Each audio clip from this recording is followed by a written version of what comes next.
This is the Hot Zone. Engaging with the news in a whole new way, international war correspondent Chuck Holton brings insight into areas of crisis and lets you help those affected.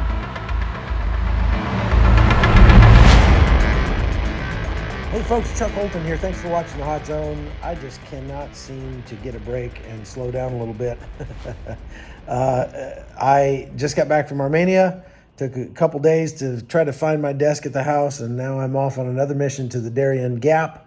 And I can't talk a lot about it until it's over, but it's going to bring you some on-the-ground information that you're not seeing anywhere else.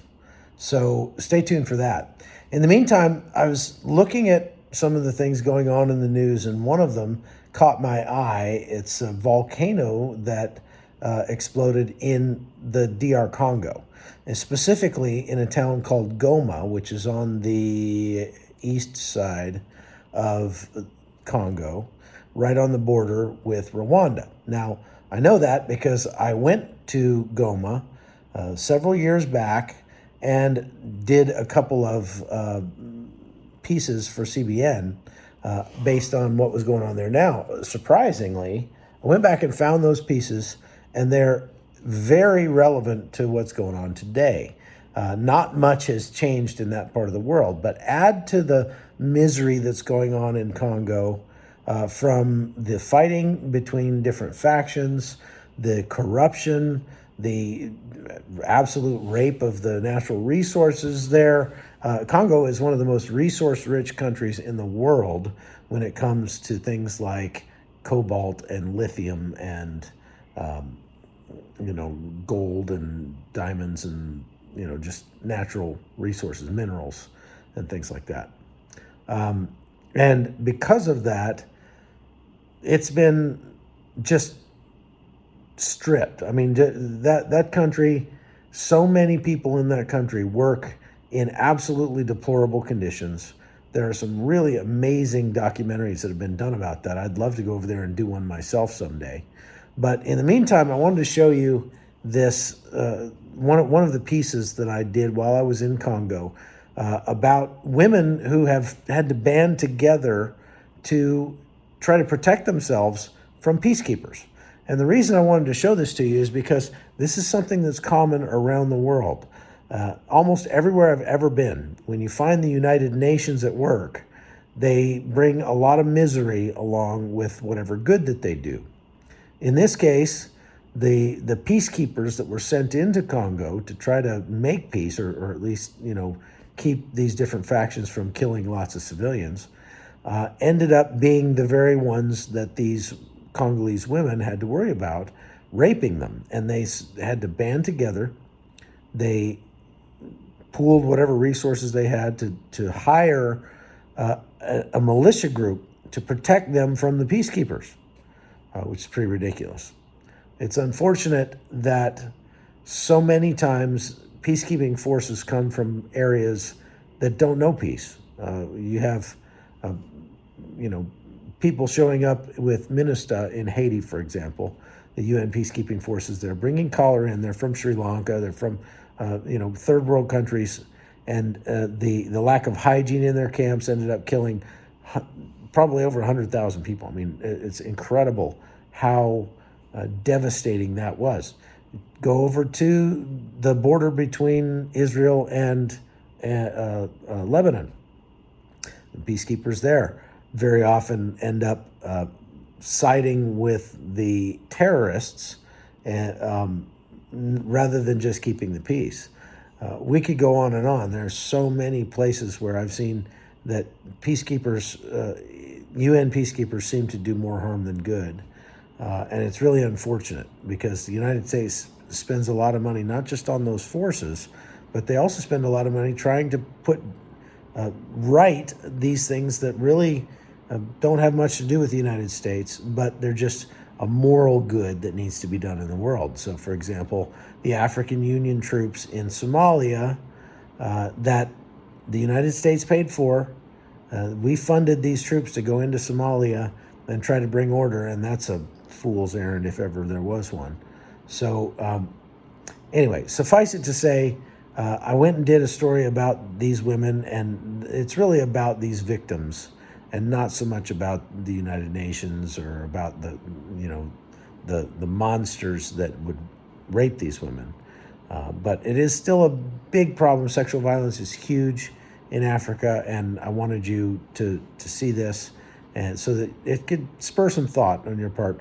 But also, I wanted to show some of the more current footage from the Congo of the volcano, because it's amazing. The lava that's eating the city of Goma right now, slowly burning it down, and the people trying to fight it with, squirt guns practically. I tell you, lava is no joke. You don't want to get too close to it, and there's no putting it out. I mean, unless you have the ocean, it's just, you're not going to put it out. So just get out of there. Goma is an amazing place, but it's also a very wild place. When I was there, I just want to tell you one quick story because this is kind of funny. I flew into Kigali, Rwanda, and I had to get to Goma, which is about a 2.5 hour taxi ride from Kigali, and I was not feeling too hot, so I just sort of poured myself into a taxi, whichever first taxi I found, told him I was going to Goma, and just fell asleep. And so I'm glad that he actually took me to Goma and didn't take me to like the terror training camp or something. But I showed up in Goma. I had never been to Congo, but I knew a guy who had. And so I asked him if he knew anybody who could help me. He gave me somebody's number, and I started calling around, calling that number, trying to get a hold of this guy in Congo that I'd never met. It was a friend of a friend, to see if he could function as a fixer for me or something, driver. So he said he would. When I finally got a hold of him, he said that he'd be ready for me when I got there. And so I was calling him along the way whenever I woke up and saying, I'm almost there, whatever. And he said, I'm ready for you. So I get to the border, and the border's closed. Taxi drives away, leaves me on the Rwanda side. So the guy tells me I have to wait until tomorrow to get across. And I'm thinking, there's no place to stay over here. What am I going to do? So I'm calling my guy over there in Congo and saying, hey, I can't get across the border. The border's closed. And he says, look, just come across anyway. And I'm like, what are you talking about? They got the bar down on the road. They got soldiers there. I can't just walk across the closed border. And he goes, yeah, they don't care. Just salute them and smile at them, and, they'll be fine. Look, I've been waiting here all day. I've got a place for you to sleep. It's just 200 yards more, and you can make it, and it's not a big deal.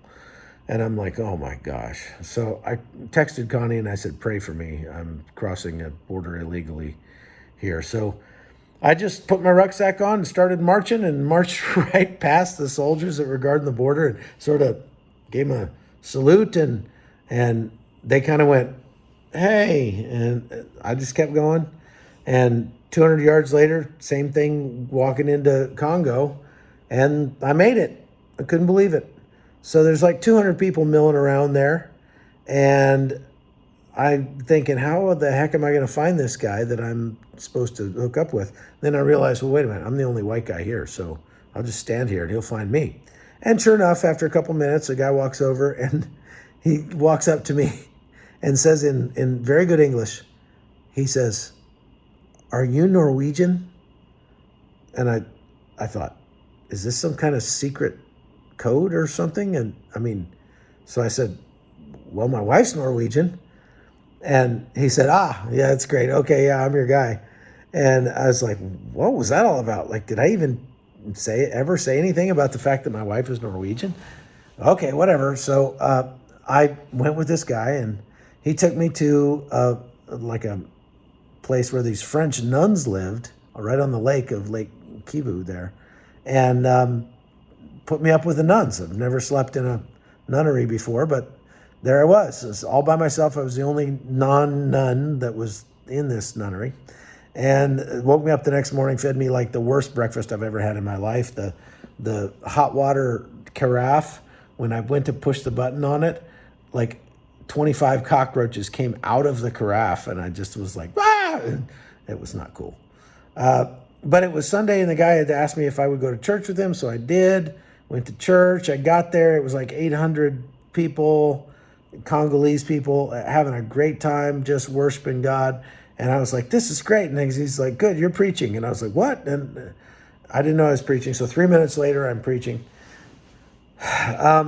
We had 3 unbelievable days there, driving around, seeing the refugee camps, and, was going to visit these women that I'll show you here in a minute. And then when it's time for me to go, the guy takes me back to the border, to the bus. I got to cross the border into Rwanda, get on the bus. And I'm thinking, wait a minute. How am I going to get back across the border? I didn't ever get my passport stamped getting into the country, so I'm actually here illegally. And I could be in trouble now. So the guy says, no, you'll be fine. He says, well, I got to go. Enjoy your family back in Norway when you get there. I said, why do you keep talking about Norway? I'm an American. And he goes, wait, what? I said, I'm an American. And he goes, I was supposed to pick up a Norwegian guy. So I had spent 4 days with the wrong guy. I'm hoping that the Norwegian guy, whatever he was doing there, got my guy, and then he was okay. But whatever, all's well that ends well. And I was able to get out of Congo without a stamp in my passport, even though the agent at the border noticed. And she looked at me and gave me this very sober look. And then she pawed through my backpack, and I thought, oh, here goes, I'm about to lose everything. And she pulled out a Snickers bar I had in the bottom of my backpack, and she was like a big black woman. She pulled out the Snickers bar and looked at me, and I just went, all yours, lady. And she stuck the Snickers bar in her pocket and closed my bag and said, thank you very much, and off I went. So that was my trip to Congo. Africa is such a magical place and such a confusing place for gringos, but I hope I get to go back sometime. In the meantime, take a look at this piece from a few years ago from Congo before it got eaten by a volcano. I'm Chuck Holton. Thanks for watching Hot Zone. More than 5 million lives lost and millions more displaced over what many international leaders say is simple greed. It revolves around Congo's diamonds and minerals, which dozens of armies and militia groups want to control. Rape and sexual violence run rampant here. This woman was victimized by a squad of soldiers. With nowhere to go, she left her village and found a group of women with similar stories who had banded together for protection. They now live in this compound with more than 100 women and girls, all victims of rape and sexual abuse. U.S. Secretary of State Hillary Clinton recently visited here and called for the brutalizing of innocent civilians to stop, specifically sexual violence against women. The United States is pledging some $17 million to help stem the tide of abuse in this war-ravaged nation. Mrs. Clinton said those who use rape as a weapon are guilty of crimes against humanity. The UN has recorded at least 200,000 cases of sexual abuse against women and girls in the region. More than 7,000 cases involve sexual crimes committed by government soldiers. Human rights groups are calling on Congo's government to do a better job of protecting the innocent. But until that happens, these women, along with more than 250,000 refugees, continue to live in fear, wondering when, if ever, their nightmare will end.